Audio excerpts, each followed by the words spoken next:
Confidence. That's what we're going to talk about in this episode. How do you develop and cultivate a great level of confidence in your life, in most situations, if all situations of your life, as well as your general perspective on how you're perceived and how you perceive yourself.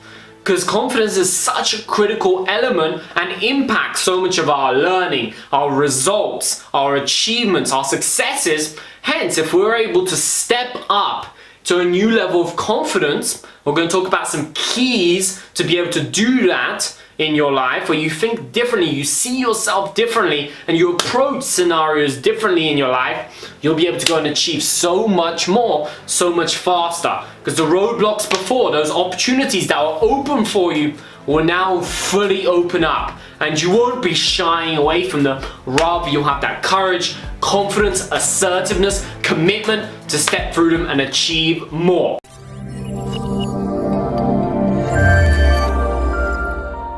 Welcome to episode 24 of the Accelerated Achievement Show. How do you go and develop a great level of confidence in your life, where you feel like you have that courage to be able to do more often the things that may scare you, that you might have fear around, that you might be shy and reserved and resistant to do?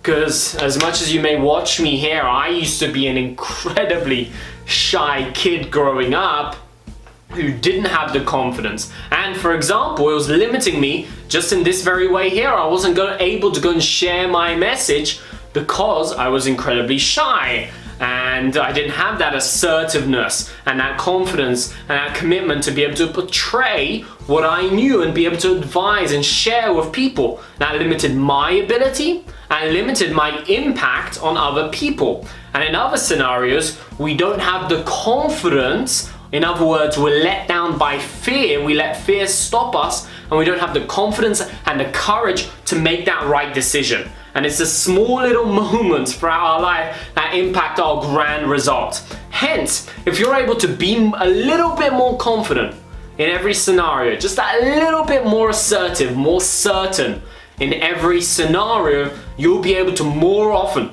do the right thing, the thing that you know is the right thing to do. You'll be able to do it more often. You'll be able to have better interactions with people. You'll be able to go and meet new people or connect with higher level people that you want to reach. You'll be able to have a better impact on your customers, on your clients, on your family, on your friends. Hence, how you develop it. The first understanding we must have, this comes from what psychologists call the confidence-competence loop.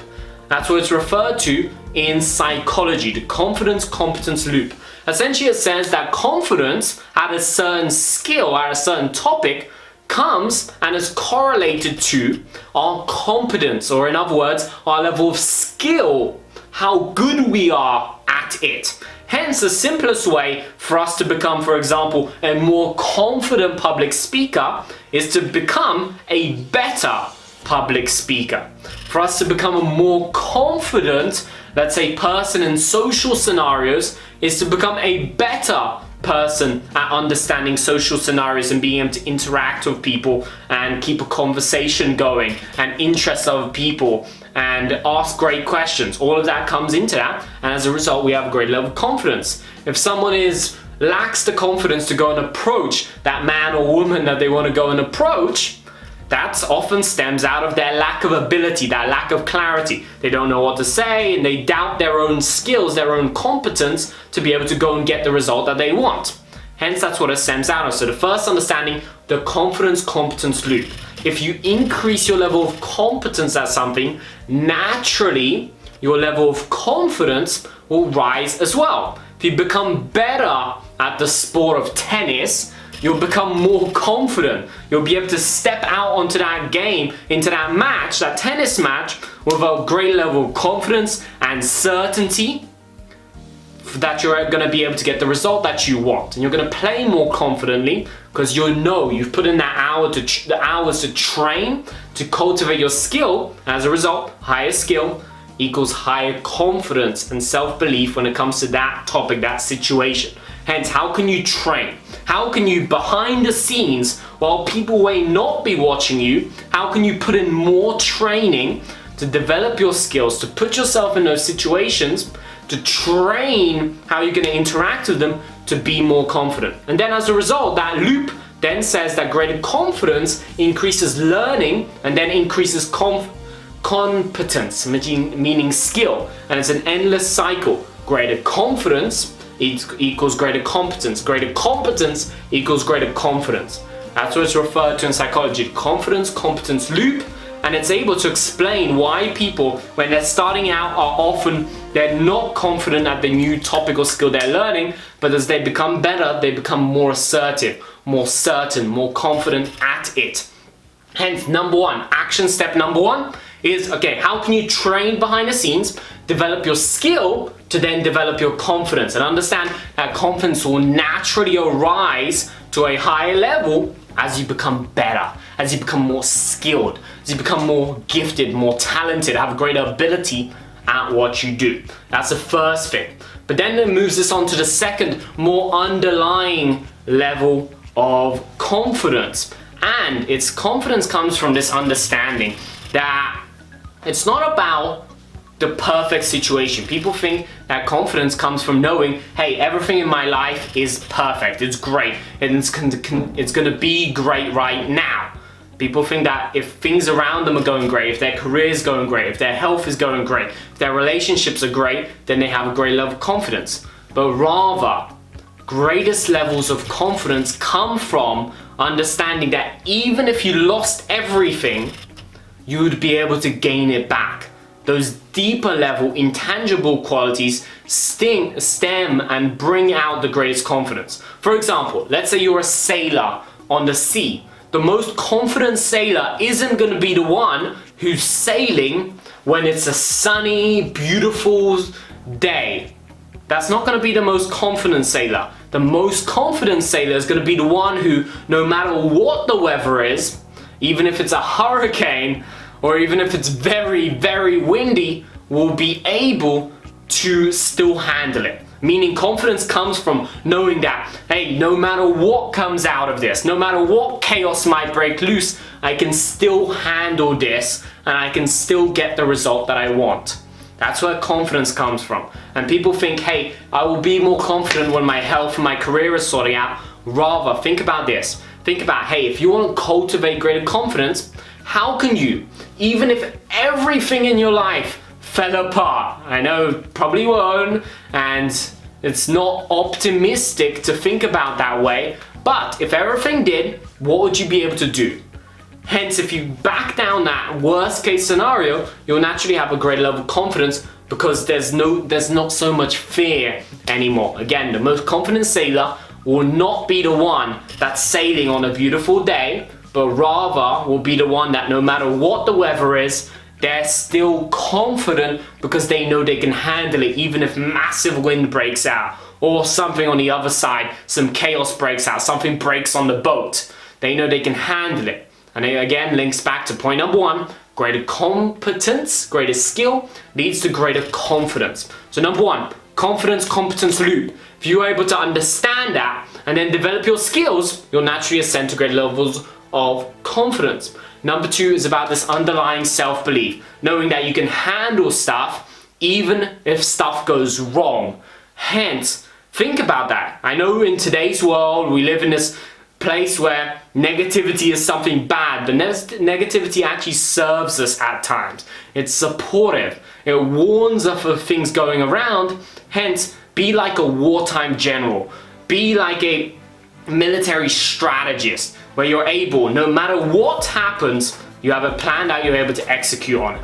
And then number three, the even more underlying level of confidence comes from you and your identity being aligned. Meaning, when what you do is aligned with what you say and what you believe, you'll naturally have a higher level of confidence at what you do.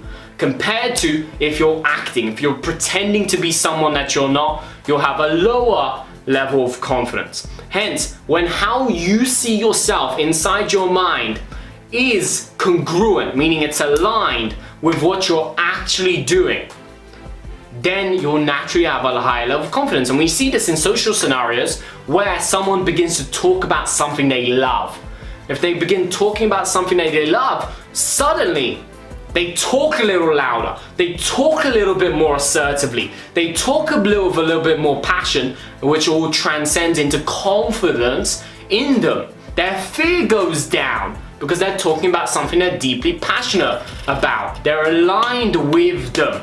And as a result, it brings them greater confidence. Hence, how can you align how you see yourself inside your mind to the person that you're projecting out into the world? That level of congruence, when what you believe and what you say is aligned with what other people think of you and what they say, you'll have a higher level of confidence. If people talk about, for example, what they love, they'll naturally be more confident about it because they have that passion that's fueling that confidence, and their fear seems to drop away as they have confidence.